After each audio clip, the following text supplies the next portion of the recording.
There is no better way to dominate a woman than to practice free love.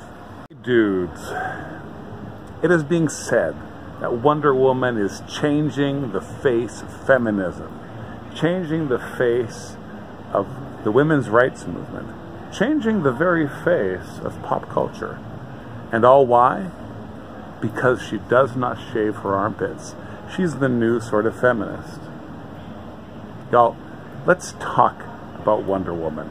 And let's talk about why Wonder Woman is the same old kind feminist.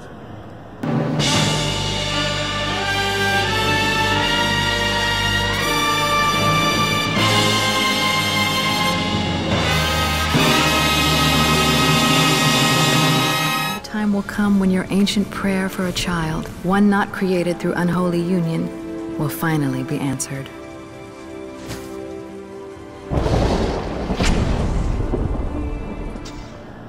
So I don't know how much you guys know about the origins of Wonder Woman. William Marston. And this guy was a psychologist, a psychology professor at Tufts. My dudes, this guy was like a lightweight version of Kinsey. Y'all know Kinsey, University of Indiana, wrote all these reports that the press gobbled up and decided it was redefining sex. Here is an important thought in the course of this video.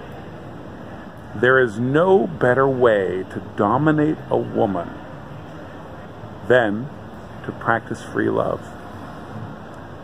Free love is a form of abuse over women. Kinsey, well, he had relationships with whoever he wanted. He had sexual relationships with all sorts of people, particularly graduate students. Marston, the inventor of Wonder Woman, same thing, okay? But he wasn't quite as profligate as Kinsey. He's married to a woman named Elizabeth, and he's a professor at Tufts. He's a psychology professor. He meets this lovely young woman who he begins to interact with in a most intimate way. She is a senior, and she becomes quickly his research assistant. Do you know what their research was? Oh, spider webs all over me. Do you know what their research was? Oh, this is so good, people. Okay, so he does research on dominance, like captivity, dominance, sexual dominance, by being taken by her to sorority parties, hazing parties, where these girls get tied up. And he is amazed to document for us that they kind of secretly like being tied up. Okay? Lasso of truth, y'all. Okay, so okay, so this woman, Olivia, begins to cohabitate with Marston and his wife Elizabeth. All right, so now they're a trio. They're no longer a couple, they're a trio. They have a marriage together, right? They both these women have children by Marston. And they have some story to feed to people who are unenlightened and object to sweet free love, right? But this is how the relationship begins, the relationship with the second woman. So the first woman accepts, she knows that he's having an affair, and eventually he brings her on into the marriage. So now it's a three-way relationship. But started with this affair and with research into authority and dominance.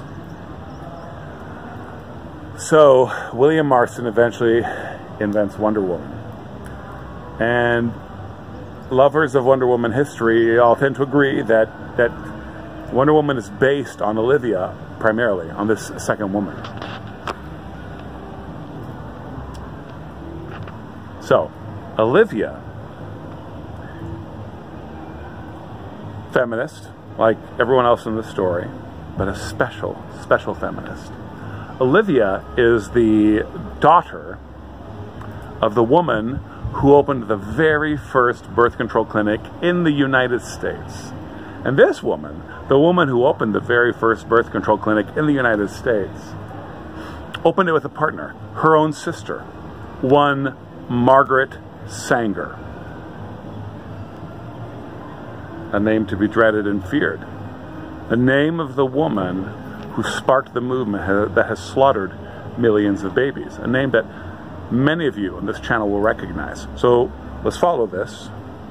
Olivia, the undergrad who researched sexual dominance with Marston and became the basis for Wonder Woman, was the niece of Margaret Sanger, the daughter of the first person to open a birth control clinic in the United States. As a woman, you should know that the path of violence is a barren one.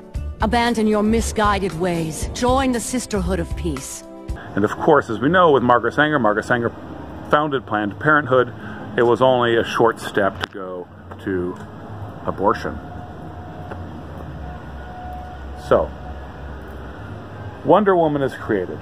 In the first, in the 5th issue, okay, there is a scene in which a psychologist, much like Marsden is, right? Marsden, the man who created Wonder Woman. Oh, so many Freudian things here. It's just delightful and juicy. Okay, so there's a psychologist in the 5th, like Wonder Woman number 5, early days, who is chased through a sorority house by sorority sisters. What do you call them? You call them sisters, right? With paddles. Okay, they're going after him to paddle him for being a naughty, naughty boy. Dr. Psycho. They're going to spank his little bottom with their paddles.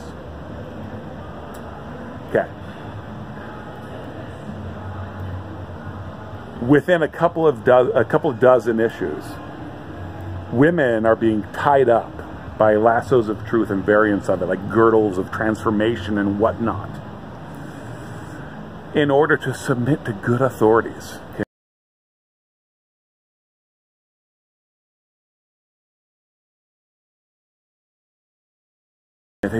You know, oh, you're a bad guy, you're a villain. Well, I'm going to tie you up in this girdle of authority, and you're going to learn to love me, and you're going to learn to submit to kindly authority.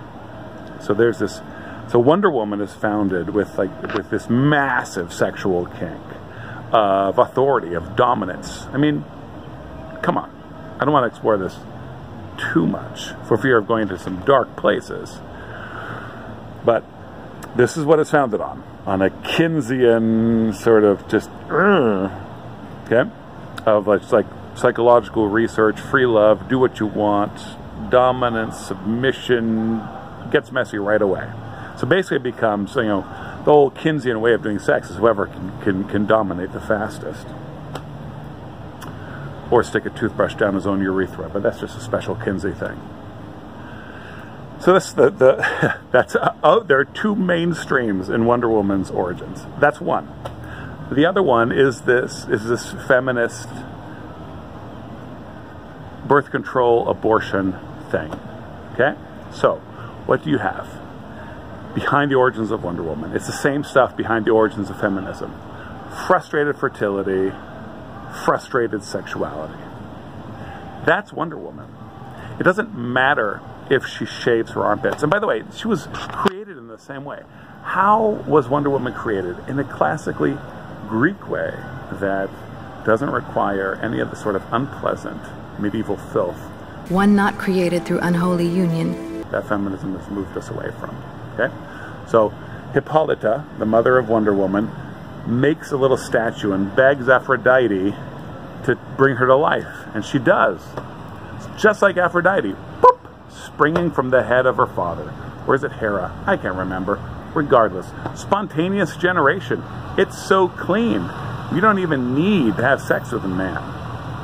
You don't even need to have sex with a man. And that is what Wonder Woman is all about. And that is why it doesn't matter if Wonder Woman shaves her armpits or not. If she's pretty, if she's kind, if she's soft. Or if she can kick ass. Like, I don't care. Great. Kick ass and be soft. Fine.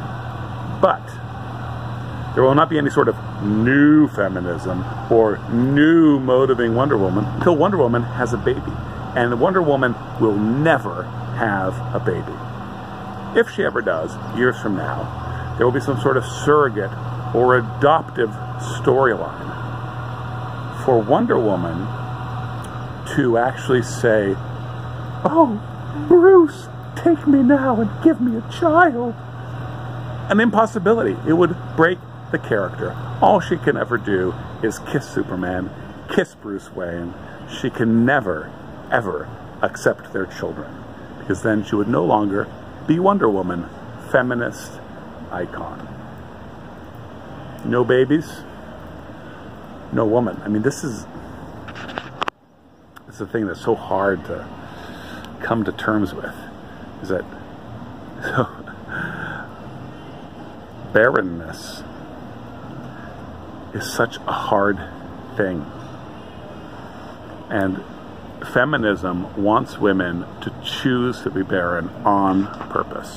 Oh my goodness, Lord have mercy upon us. You know, we never did get to finish our dance. I don't know what you're talking about. If you say so, but you're still taking me dancing.